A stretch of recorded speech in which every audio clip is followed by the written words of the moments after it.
everybody, I'm Joey Paul and I'm an indie author and welcome back to my channel. I write young adult fiction across a variety of genres, and if that might interest you, then think about subscribing below.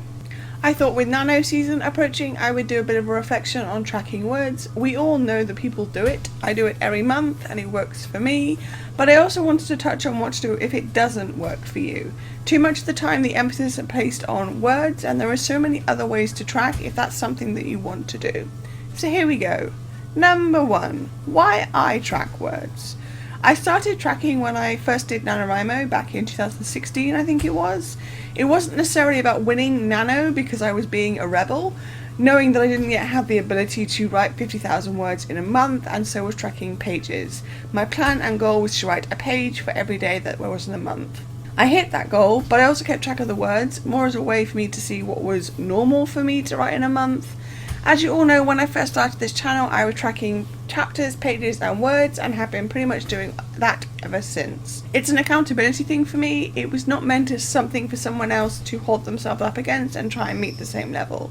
At the time, I was struggling to really dedicate myself to writing. I'd finished my degree 2 years before and had never attempted Nano, and I was floundering when it came to a writing routine. I would have a weekly goal list and chapters would be on there, but I didn't really dedicate my time to writing.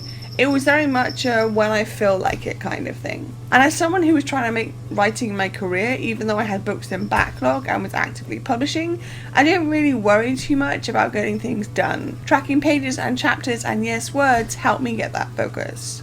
It was a way for me to kind of challenge myself to put the hours in and doing the work. I went on writing a book a year or two if I was lucky, to slowly reaching the point I'm at now. So for me, it was always a personal thing, and it has never been and never will be something I expect other people to strive to manage. There was a period when I thought about not reporting my stats every month in case it stressed other people out, but people watching my channel liked that part and asked me to keep doing so.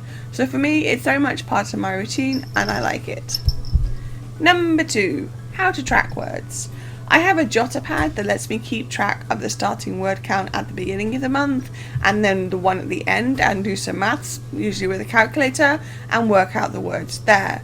Other people do spreadsheets and have that do the maths for them. I have always, since I first started writing, written the word count next to each chapter. It's a habit of mine and one I like to do because it lets me see how far into the projected word count I am, and also celebrate those milestones. Since I first got a planner, I also note at the end of each month for the chapters, the pages, words and books done in that month, and as you all know, in November I will do my year of writing count. But how you track words is completely up to you. Some people track words edited or words written in blog posts and blog scripts. I still just do the drafting words because anything else to me feels more complicated and I don't want to get into it. Some people are exact in the words, other people round up or down and go from there. Really just does depend on what you want to count and how you want to approach things. There is no right or wrong way to do this. You can do it however you want. Number 3.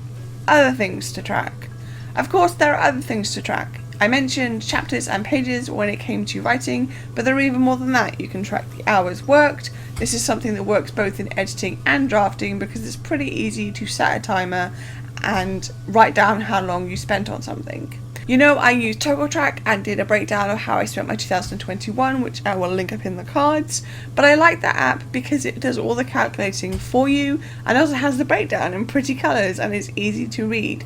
You can also set up a spreadsheet to do it. That's easy enough if you know what you're doing. I don't. For pages, I do a running tally every month on the same jotter pad as the words and just note down when I write a page or more. Again, my totals are limited to just drafting. I don't include editing or anything else like that. You can track scenes if that's something you prefer to do, and all the other ways that I just can't think of right now. Like I said, there is no wrong way to track, and whatever works for you is okay because it's something you should be doing for yourself. Technically, I have a writing log when I write down each project, the date and how much I wrote, sticking to pages, and if complete a chapter. It has all the information of the day I started a project and the day I finished it too. That kind of thing really appeals to my organised side, and it's helped me in the past, so I keep doing, but it is whatever works for you. And number 4, not tracking at all. There is, of course, the option to not track anything. There are some writers who find that kind of thing too anxiety inducing, or it takes away from their enjoyment. They get too caught up in how much they've managed and get annoyed with themselves for not beating a goal or reaching 10k or something like that. It is perfectly valid to not track, full stop. And anyone telling you differently is just plain wrong.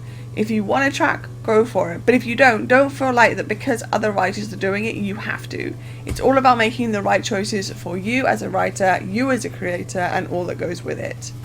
Tracking shouldn't be something that takes away from your writing, and if it does, then you might need to take a step back and see what you can do differently.